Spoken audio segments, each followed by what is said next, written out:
தமிழகம் எங்கும் Max Gold, cash for your gold. Max Gold நீங்க தங்க மட்டும் இல்லைங்க, பிளாட்டினம், டைமண்ட், சில்வர், ரூபினி எதை வேணாலும் விற்கலாம். உங்களுக்கான பணம் ரொக்கமா கையிலயோ இல்லைன்னா பேங்க் அக்கௌண்ட்லயோ உடனடியாக செலுத்திடுவாங்க. மார்க்கெட் மதிப்பை விட 100 ரூபாய் ஒரு கிராமுக்கு உங்களுக்கு கூடுதலா கிடைக்கும். தமிழ்நாடு முழுக்க டோர் ஸ்டெப் சர்வீஸும் இவங்க ப்ரொவைட் பண்றாங்க. உங்களுக்கு கோல்ட விற்கணும்னா அதுக்கு ஒரே ஒரு பெஸ்ட் பிளேஸ் மேக்ஸ் கோல்டு தான். கால் 04445454545. வணக்கம், நான் உங்கள் கார்த்திக் மாயகுமார். இன்னைக்கு நம்ம சினி மாயம் ஷோல ரிவ்யூ பண்ண போற படம் எல்லாம் எதிர்பார்த்துட்டு இருப்பீங்களே, கூலி படம். இதை பத்தி தான் முழுக்க பார்க்க போற நிகழ்ச்சிக்குள்ள போலாம்.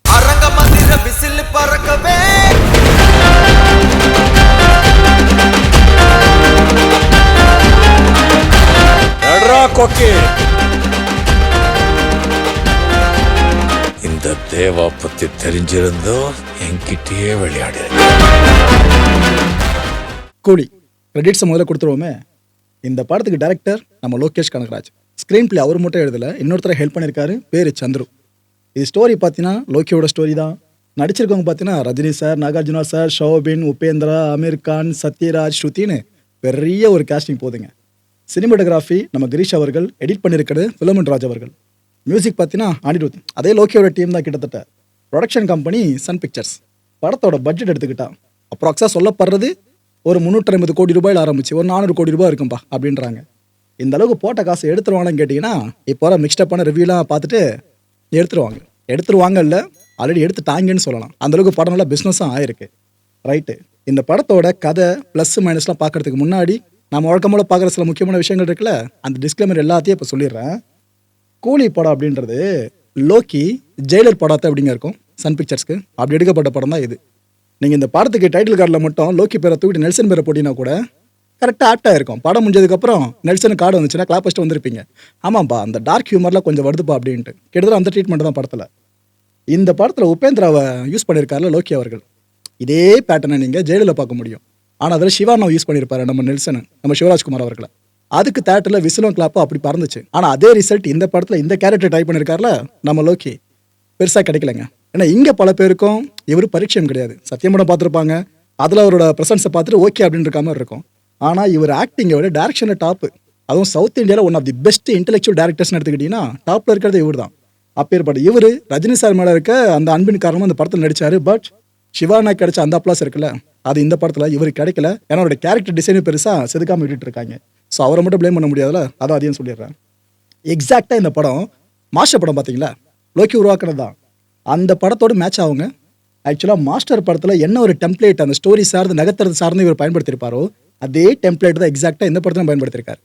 நீங்கள் இந்த படத்தில் விஜய் சாரை நினச்சி பார்த்தாலும் அப்படியே போயிட்டு இருக்கும் கதை, எந்த சேஞ்ச் வரும் தெரியாது. இந்த ரஜினி சார், விஜய் சார் 2 பேரும் ஒரே பேட்டர்ன் நடிச்சு அப்படிங்க இருக்கும். அதான் லோக்கியோட கைவனத்தில் இந்த படத்தில் நடந்திருக்கு கூலியில். லோக்கியோட ஒரு 4 படங்கள் இதெல்லாம் சேர்த்து நீங்கள் கூலிக்குன்னு ஒரு ரிசல்ட்டை கொடுத்துடலாம். அதாவது படத்தோட கலர் டோன், கூலி படத்தோட கலர் டோன் பார்த்தீங்கன்னா கைதி படம் பார்த்தீங்களா அந்த டச்சில் இருக்கும். இந்த படத்தோட மேக்கிங் மாஸ்டர் படம் இருக்குல்ல எக்ஸாக்டாக அந்த டச்சில் இருக்கும். இந்த படத்தோட கோட் டைலாக்ஸ் இருக்குல்ல, அது விக்ரம் படத்தில் கமல் சார் பேசுவார் பாருங்க, அது அப்படியே உள்ளே வரும். மாஸ் எலிவேஷன் சீக்வன்ஸ்லாம் பார்த்தீங்கன்னா லியோ படம் பார்த்தீங்கன்னா அந்த தாக்கம் அப்படியே ஹெவியாக இருக்கும். ப்ரோ, நாங்கள் தான் ஏற்கனவே அந்த படங்களை பார்த்துட்டுமே, அப்புறம் எது கூலி பார்க்கணும்னு கேட்டிங்கன்னா இதைத்தான் நானே கேட்குறேன். சொல்லுங்க ரைட்டு. லோக்கியோட டச்சு இந்த கேஸ்டிங் சார்ந்து என்ன அப்படின்னு கேட்டிங்கன்னா, ரஜினி சாரை 100% மாஸ் என்டர்டெய்னராக காமிச்சிருக்காப்புல. நாகார்ஜுனா அவர்களை இது எப்படி சொல்கிறதுன்னு தெரில, ஆனால் படம் பார்த்தோன்னே நான் சொல்கிற விஷயம் கனெக்ட் ஆகிடும். பொதுவாக ஐட்டம் டான்ஸை இந்த ஆக்ட்ரஸ் ஆடி நீங்கள் பார்த்துருப்பீங்க. ஆனால் ஒரு வில்லனை ஐட்டம் டான்ஸ் ஆடச்சு அப்படிங்க இருக்கும். லிட்டலாக படத்தில் அப்படி தான் பயன்படுத்திருக்காங்க நாகார்ஜுனா அவர்களை. ஆனால் ரசிக்கும்படியாக இருக்குது. ஷோபின் அவர்களை சாண்டி ஆக்டரான அப்படிங்க இருக்கும், அதுமாதிரி நீங்கள் படத்தில் பார்க்க முடியும். அதே நக்கல் நையானியோட பாடி லாங்குவேஜ், அப்புறம் டான்ஸ், குறிப்பாக சோபின் இப்பேர் டான்ஸர்னு இப்போ தான் லோக்கி அவர்கள் அடையாளம் காமிச்சு கொடுத்துருக்காங்க. இதுக்கப்புறம் தமிழ் சினிமாவில் பெரிய இடம் சோபினுக்கு இருக்குன்னு நினைக்கிறேன்.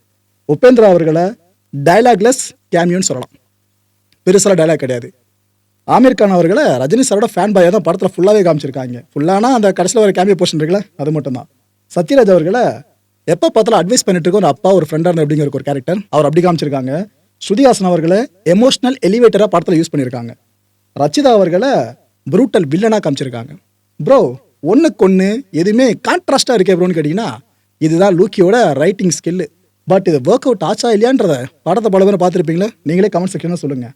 இந்த படத்தில் எந்த ஒரு அன்அனௌன்ஸ்டு கேமியோ கிடையாது. இந்த படத்தில் யார் யார் கேமியோன்னு முதல்ல அனௌன்ஸ் பண்ணாங்களோ அவங்க மட்டும்தான் இருக்காங்க. எஸ்கே டாக்லாம் இருக்குல்ல, அதெல்லாம் இனிமே வேணாம், அவர்லாம் கிடையாது.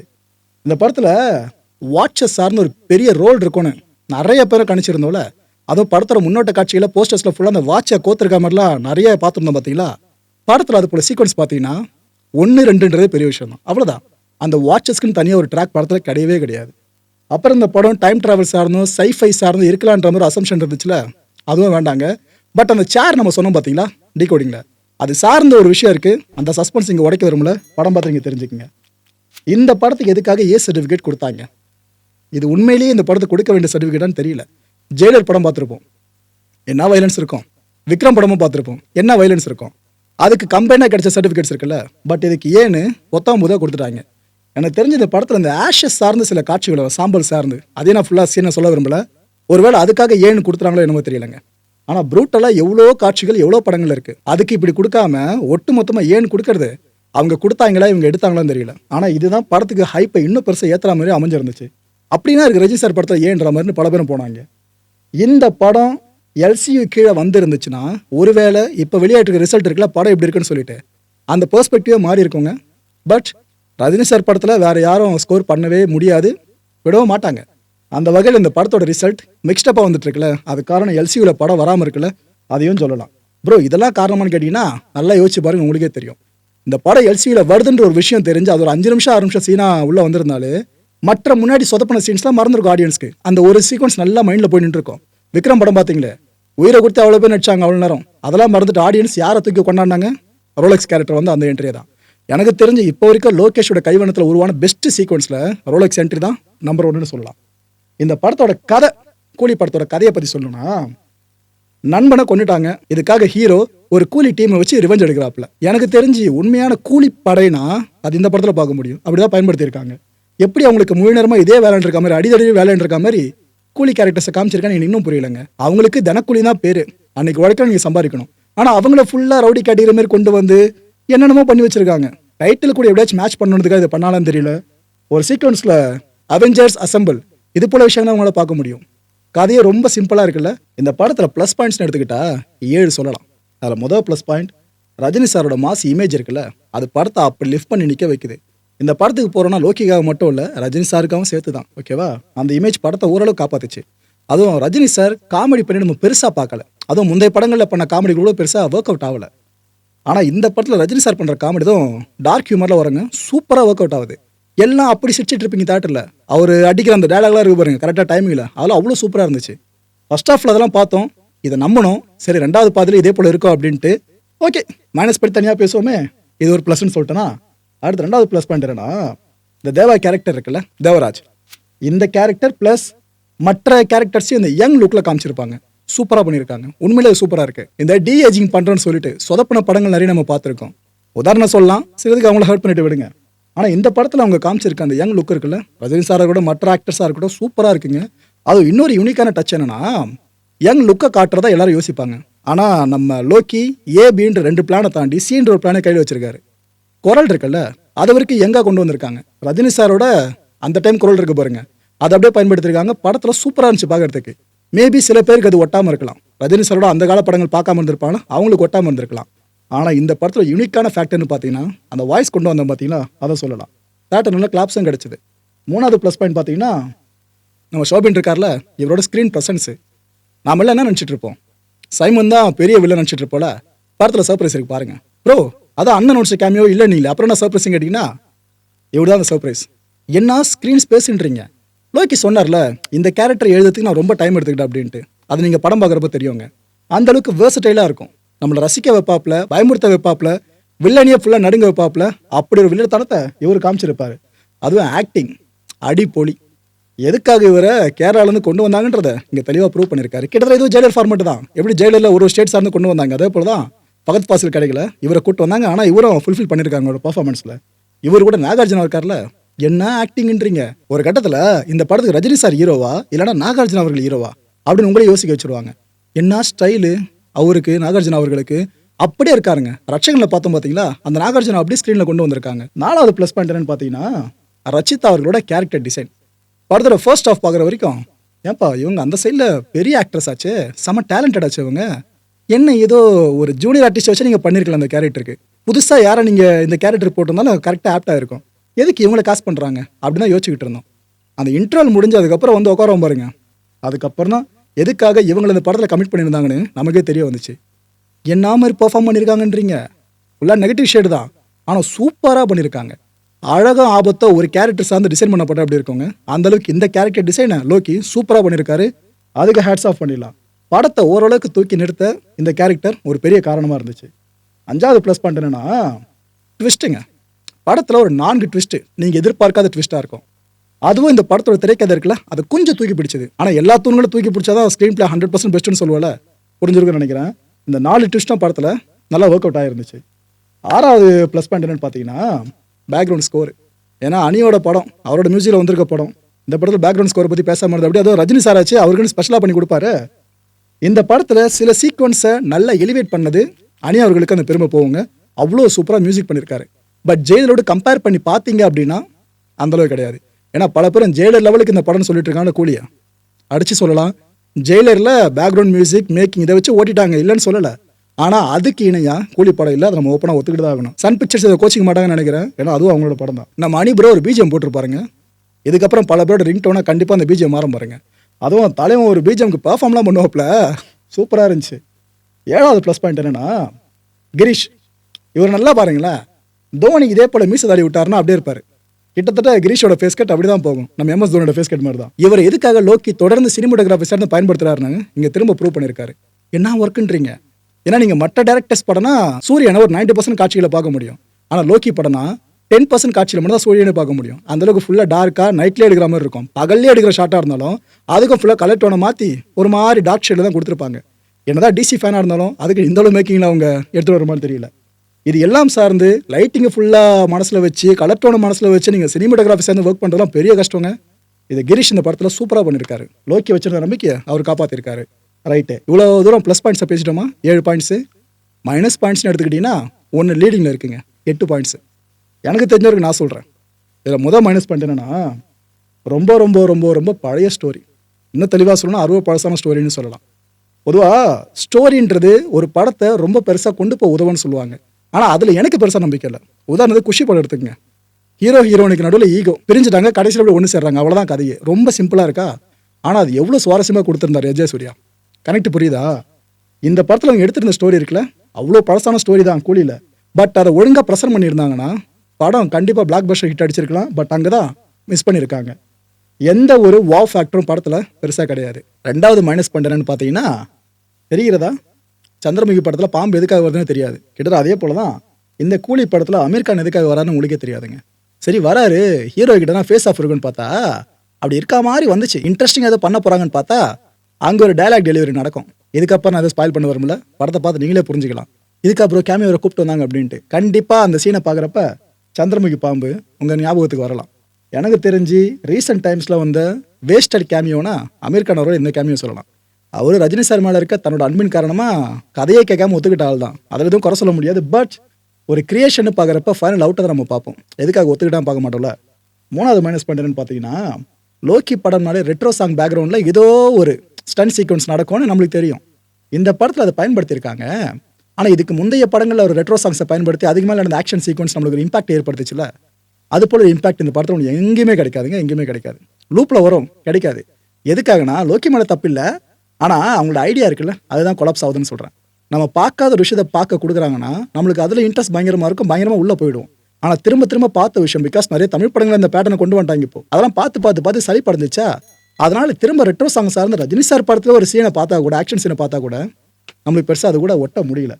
இந்த படத்தில் ரெட்ரோ சாங்ஸ் பெருசாக ஒர்க் அவுட் ஆகலை. 4வது மைனஸ் பாயிண்ட் என்ன அப்படின்னு பார்த்தீங்கன்னா ஸ்க்ரீன் பிளேல லேகுங்க. ஃபர்ஸ்ட் ஹாஃபில் கதையை செட் பண்ணுறது கொஞ்சம் கொண்டு போனாங்க, ஓரளவுக்கு லேக் இருந்துச்சு, சரி பொறுத்துக்கிட்டோம்.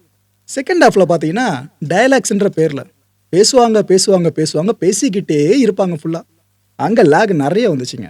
அதுவும் அந்த டயலாக்ஸ் போர்ஷன் இருக்குல்ல, அது நல்ல இன்ட்ரெஸ்டிங்காக ஃபர்ஸ்ட் ஹாஃப் மாதிரி பண்ணியிருந்தா கூட நல்லா இருந்திருக்கும். பட் செகண்ட் ஹாஃபில் நரேட் பண்ணுறோன்ற பேரில் டயலாக்ஸை பயங்கரமாக போட்டு தெளிக்கவே அதுவும் நம்மளுக்கு ஒரு லேகை ஏற்படுத்துகிற மாதிரி ஆயிடுச்சு. எப்படி இந்த ரெட்ரோ சாங்ஸ் எப்போ முடியுது அப்படின்ட்டு இருந்துச்சோ அதே போல் அந்த டயலாக்ஸ் போர்ஷன்ஸும் அப்படி தான் இருந்துச்சு. 5வது மைனஸ் பாயிண்ட் என்னன்னா இந்த பிரீத்தி கேரக்டர் இருக்குல்ல, இந்த கேரக்டர் படத்தில் வர சீக்வன்ஸ்லாம் பார்த்தீங்கன்னா உங்களுக்கு கதை நகரம் அப்படியே துண்டு துண்டாக நிற்க வைக்கிற மாதிரி இருக்கும். 1-2 இடங்களில் சென்டிமெண்ட் காட்சிகள் இவங்க சார்ந்து வந்தால் பரவாயில்ல, இவங்க வந்தாலே சென்டிமெண்ட் சீக்வன்ஸ் சொன்னால் எப்படிங்க இருக்கும். இது போல விஷயங்கள் நடந்துச்சு. இது போல் எல்லாருமே எனக்கு சென்டிமெண்டலாக படம் எடுக்க முடியாதெல்லாம் சொல்கிறாங்க. அது மட்டும் இல்லாமல் என்னோட படங்களில் பெண்கள் கேரக்டர் பெருசாக முக்கியத்துவம் இல்லைன்னு இருக்காமல ப்ரொஜெக்ஷன் இருக்கு, அதை உடைக்கிறேன்ற மைண்ட்ஸில் லோக்கி ட்ரை பண்ணியிருக்காப்புல. பட் பேக் ஃபேர் தாங்க இருக்கு இந்த கேரக்டர். 6வது மைனஸ் பண்ணுறேன்னு பார்த்தீங்கன்னா, இந்த ராஜசேகர் இருக்கார்ல, சத்யராஜ் கேரக்டர். ஆக்சுவலாக படம் A to Z ஃபுல்லாக நகர்றது, கதை நகர்றது காரணமே இந்த கேரக்டர் தான். அப்பேற்பட்ட ஒரு முக்கியமான கேரக்டரோட பின்னணி என்னன்றதை தெளிவாக காமிச்சிருக்கணும்ல. ஏதோ திடீர்னு வேலை பார்க்குற மாதிரி காட்டுவாங்க, திடீர்னு பார்த்தா பெரிய ரிசர்ச்சர் மாதிரி காட்டுவாங்க. அதை ஒருத்தர் வந்து அந்த ரிசர்ச் ப்ராஜெக்ட் வேலைக்காகுதுன்ற மாதிரி சொல்லுவாப்புல. அவருக்கு க்ளோஸ் வைக்கிறதெல்லாம் பார்த்தா அவர் வில்லத்தனம் பண்ணுற மாதிரி காட்டுவாங்க. வேற யாரும் இல்லை, நீங்கள் படம் பாருங்க, அந்த கேரக்டர் சர்ப்ரைஸாக ஒரு சீன் தான் வருவாப்புல. ஆனால் இசையோட அப்பான்னு சொல்லலாம் அவர். அப்பேற்பட்ட கேரக்டர் காமிச்சு முடிச்சிட்டாங்களா.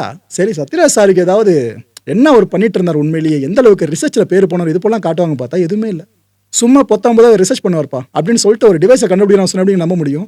ஏன்னா கதைக்கு மற்ற கேரக்டர் சார்ந்து இது போல அவங்க டீட்டெயில் பண்ணலாம் கேட்க போகிறதில்ல. இது ரொம்ப ரொம்ப குரூஷியல் கேரக்டர். ஆனால் அந்த கேரக்டர் சார்ந்து ஒர்க் அவங்க கேரக்டர் டிசைன் ஸ்ட்ரக்சரை சரியாக பண்ணல. ஸோ அந்த ஆர்க்கில் எங்கேயோ பிரச்சனைங்க. அது எடிட்டில் கட் பண்ணி தூக்கிட்டாங்கன்னு தெரியல. கடைசி வரைக்கும் இந்த கேரக்டர் சார்ந்து முழு பின்னணி இருக்குல்ல, அவரோட எஜுகேஷனல் குவாலிஃபிகேஷன் சேர்த்தே சொல்கிறேன், அதெல்லாம் சொல்லியிருக்கவே மாட்டாங்க. ஏன்னா ரிசர்ச்சர்னு ஒரு கேரக்டர் கொண்டு வராங்கன்னா அது சார்ந்து கண்டிப்பாக டீட்டெயிலிங் கொடுத்தாகணும். எல்லாத்தையும் பார்க்குற மக்கள் அப்படியே நம்பிடுவாங்களா? 7வது மைனஸ் பண்ணுறேன்னு பார்த்தீங்கன்னா, இந்த படத்தோட ஸ்டோரி இருக்குல்ல, அது நூல் பிடிச்ச மாதிரி போகணும்னு பார்த்தா நூலை கசக்கி போட்டால் ஒரு மாதிரி சுத்திக்கம் பாருங்க, அப்படி மாறிடுச்சு ஒரு கட்டத்தில். கதை இங்கே போகுது அங்கே போகுது, திரும்புது எகுறது, என்னென்னமோ பண்ணிக்கிட்டு இருக்கே தவிர அந்த படத்தை ஃபுல்லாக முடிக்கணுன்றதுக்காகவே எங்கெங்கேயோ கொண்டு போய் வச்சிருப்பாங்க. ஒரே கோட்டில் படத்தோட கதை போகாதுங்க, அங்கங்கே போயிட்டு வரும். இதை மற்ற டைரக்டர்ஸ் பண்ணாங்கன்னா சரி ஓகே ஏதோ பண்ணுறாங்கன்னு பார்ப்போம். லோக்கி இந்த இடத்துல கொஞ்சம் விட்டுருக்காருல, அதான் நமக்கே கொஞ்சம் டிசப்பாயின்மெண்ட்டு.